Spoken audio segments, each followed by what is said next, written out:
ഇസ്രായേലിൽ നിരപരാധികളെ കൊന്നൊടുക്കിയവരും അർമേനിയയിൽ ക്രൈസ്തവരെ കൂട്ടക്കൊലയ്ക്ക് തയ്യാറെടുത്തവരും ലോകമെങ്ങും ഇതര മതസ്ഥരെ കൊല്ലുന്നവരും ഒരേ കൂട്ടർ. എന്നിട്ടും ഇവരെ ന്യായീകരിക്കുന്നവരോട് നിരപരാധികളായ ഇസ്രായേൽ ജനതയെ അപ്രതീക്ഷിതമായി പിന്നിൽ നിന്ന് ആക്രമിച്ച് കൊല്ലുകയും ക്രൂരമായി പീഡിപ്പിക്കുകയും തട്ടിക്കൊണ്ടുപോവുകയും ചെയ്ത ഹമാസ് തീവ്രവാദികളെ പോരാളികളാക്കുന്ന കേരളത്തിലെ രാഷ്ട്രീയ നേതാക്കളുടെയും മാധ്യമഭീമന്മാരുടെയും അറിവിലേക്ക് ഇസ്രായേൽ തങ്ങളെ നികൃഷ്ടമായി ആക്രമിച്ചവരെ പ്രതിരോധിക്കുമ്പോൾ അത് പാലസ്തീനു നേരെയുള്ള മനുഷ്യാവകാശ ലംഘനമാണെന്നും ഇസ്ലാമിക പീഡനമാണെന്നും പാടി നടക്കുന്നവർ എന്തുകൊണ്ടാണ് ആഗോള വ്യാപകമായി ഇസ്ലാമിസ്റ്റുകൾ ക്രൈസ്തവർക്ക് നേരെ നടത്തുന്ന ക്രൂരമായ പീഡനങ്ങളെയും ആക്രമണങ്ങളെയും മനഃപൂർവ്വമായി കണ്ടില്ലെന്ന് നടിക്കുന്നത്? വാസ്തവത്തിൽ ലോകവ്യാപകമായി ഇസ്ലാമിക രാഷ്ട്രം സ്ഥാപിക്കുവാൻ ലക്ഷ്യമിട്ടിറങ്ങിയ ഇസ്ലാമിക തീവ്രവാദികളാൽ ലോകത്താകമാനമുള്ള ഇതര മതസ്ഥരാണ് കാലങ്ങളായി പീഡിപ്പിക്കപ്പെട്ടുകൊണ്ടിരിക്കുന്നത്.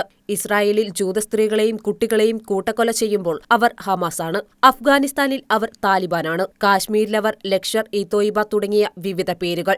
വേൾഡ് ട്രേഡ് സെന്റർ തകർക്കുമ്പോൾ അവർ അൽ ഖ്വയ്ദ. നൈജീരിയയിൽ ക്രിസ്ത്യാനികളെ കൂട്ടക്കൊല ചെയ്യുമ്പോൾ അവർ ഫുലാനികളും ബോക്കോ ഹറാമും. സിറിയയിലും ലോകമാകമാനവും കൂട്ടക്കുരുത് നടക്കുമ്പോൾ അവർ IS.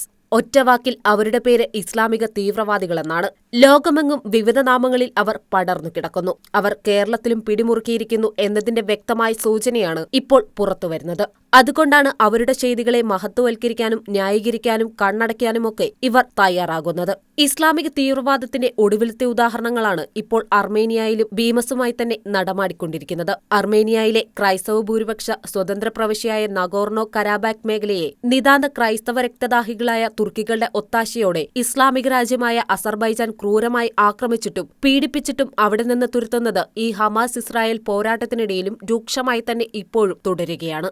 ഈ മേഖലയെ അസർബൈജാൻ ഹൈജാക്ക് ചെയ്തതോടെ ഇവിടെ പരമ്പരാഗതമായി പാർത്തിരുന്ന 1,20,000-ഓളം വരുന്ന ക്രൈസ്തവരാണ് സ്വന്തം മണ്ണും നാടും വീടും ഉപേക്ഷിച്ച് അർമേനിയയിലേക്ക് പലായനം ചെയ്തത്. ഈ വാർത്ത കേരളത്തിലെ പ്രോ ഇസ്ലാമിക്കായി മാറിക്കൊണ്ടിരിക്കുന്ന ഒരു പ്രമുഖ മാധ്യമവും റിപ്പോർട്ട് ചെയ്തില്ല. അർമേനിയയിൽ നിന്ന് നഗോർണോ കരാബാക് മേഖലയ്ക്കുള്ള ഏക യാത്രാമാർഗമായ ലാറ്റിൻ ഇടനാഴി 1 വർഷമായി അസർബൈജാൻ ഉപരോധിച്ചതിനാൽ അവശ്യവസ്തുക്കൾ പോലും ലഭിക്കാതെ കടുത്ത ദുരിതത്തിലായ തദ്ദേശീയ ക്രൈസ്തവരെ കഴിഞ്ഞ മാസം നടത്തിയ സൈനിക നീക്കത്തിലൂടെയാണ് ഹൈജാക്ക് ചെയ്തത്. അസർബൈജാന്റെ നടപടിയിൽ അവരിൽ 200-ലധികം പേരാണ് കൊല്ലപ്പെട്ടത്. അവിടെ ക്രൈസ്തവ വംശീയ ഉന്മൂലന സാധ്യത മുന്നിൽ കണ്ടുകൊണ്ടാണ് അവർ കൂട്ടപ്പലായനം തുടങ്ങിയത്. അർമേനിയൻ ക്രിസ്ത്യാനികളെ കൂട്ടക്കുരുത് നടത്തിയ തുർക്കിയുടെ പിൻബലത്തിലാണ് അസർബൈജാന്റെ നീക്കങ്ങൾ.